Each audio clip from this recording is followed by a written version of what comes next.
Hi friends, ഇന്ന് നമുക്ക് ഗോതമ്പ് ദോശ ഉണ്ടാക്കിയാലോ?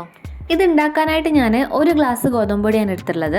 അതിലേക്ക് എന്നിട്ട് കുറച്ച് വെള്ളം ചേർത്തിട്ട് നന്നായിട്ട് ഇളക്കി കൊടുക്കുക. ഇങ്ങനെ കുറച്ച് വെള്ളം ചേർത്തിട്ട് നന്നായിട്ട് ഇളക്കി കൊടുക്കണം. കട്ട പിടിക്കാണ്ട് കിട്ടണമെന്നുണ്ടെങ്കിൽ ഇതുപോലെ കുറച്ച് വെള്ളം ചേർത്തിട്ട് ഇളക്കി കൊടുത്താൽ മതിയേ. അല്ലെങ്കിൽ 1.5 ഗ്ലാസ് വെള്ളം ചേർത്തിട്ട് മിക്സിയിൽ ഒന്ന് അടിച്ചെടുത്തിട്ട് പിന്നെ അതിനനുസരിച്ച് വെള്ളം ചേർത്ത് കൊടുത്താലും മതി. ഇപ്പോഴും കണ്ടില്ലേ, അതിൽ കുറച്ച് ഇങ്ങനെ കട്ട പിടിച്ച പോലെ ഇങ്ങനെ നിൽക്കുന്നുണ്ട്. അപ്പോൾ കുറച്ചും കൂടെ വെള്ളം ചേർത്തിട്ട് പിന്നെ ഒന്നും കൂടെ ഇളക്കി നോക്കാം. ഇപ്പം ഇതാ നല്ല കട്ടൊന്നും ഇല്ലാണ്ട് നല്ല പാകത്തിന് കിട്ടിയിട്ടുണ്ട്. ഇങ്ങനെയാണ് വേണ്ടത്.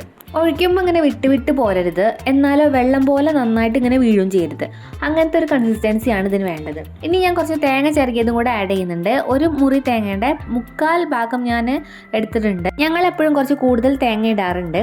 അപ്പോൾ കറിയില്ലാണ്ട് ചൂടോടെ കഴിക്കാണ് കേട്ടോ ചെയ്യാറ്. ഇനി ആവശ്യത്തിന് ഉപ്പും കൂടെ ചേർത്തിട്ട് നന്നായിട്ട് ഇളക്കി കൊടുക്കാം. ഇനി സ്റ്റവ് ഓൺ ചെയ്യുക, ദോശ പാൻ വയ്ക്കുക. ചൂടായതിന് ശേഷം പിന്നെ ദോശ ചുട്ടെടുക്കുക കേട്ടോ. മീഡിയം ഫ്ലെയിമിൽ വെച്ചാൽ മതി. നല്ല ഹൈ ഫ്ലെയിമിൽ വെച്ചാൽ അത്ര ഇങ്ങനെ പുറം ഭാഗം മാത്രം ഇങ്ങനെ നന്നായിട്ട് വെന്ത പോലെ തോന്നും. ഇതിപ്പോൾ ഞാൻ കൂടുതൽ തേങ്ങ ഇട്ടതുകൊണ്ടാണ് ഇതിൽ ഹോൾസൊക്കെ വന്നത് കേട്ടോ, അത് കാര്യമാക്കണ്ട. ഒരു ഭാഗം വെന്ത് മറിച്ചിട്ടതിന് ശേഷം പിന്നെ ഞാൻ കുറച്ച് നെയ്യും കൂടെ ആഡ് ചെയ്ത് കൊടുക്കുന്നുണ്ട്. അത് എൻ്റെ ഇഷ്ടത്തിന് ഞാൻ അങ്ങനെ ചെയ്യണം കേട്ടോ, അത് നിർബന്ധമൊന്നുമില്ല. എന്നാൽ കുറച്ചും കൂടി ടേസ്റ്റാണ് നെയ്യ് ചേർത്താൽ. മീഡിയം ഫ്ലെയിമിൽ വെച്ച് ഒരു 3-4 മിനിറ്റ് കഴിഞ്ഞതിന് ശേഷമാണ് ഇത് മറിച്ചിട്ട് കൊടുക്കേണ്ടത്. അതുപോലെ തന്നെ മറ്റേ ഭാഗം അത്രയും സമയം വയ്ക്കുക. ഇങ്ങനെ തേങ്ങ ഇട്ടിട്ട് നല്ല ചൂടോടെ കഴിക്കണം കേട്ടോ, അപ്പോൾ കറിയുടെ ഒന്നും ആവശ്യമില്ല.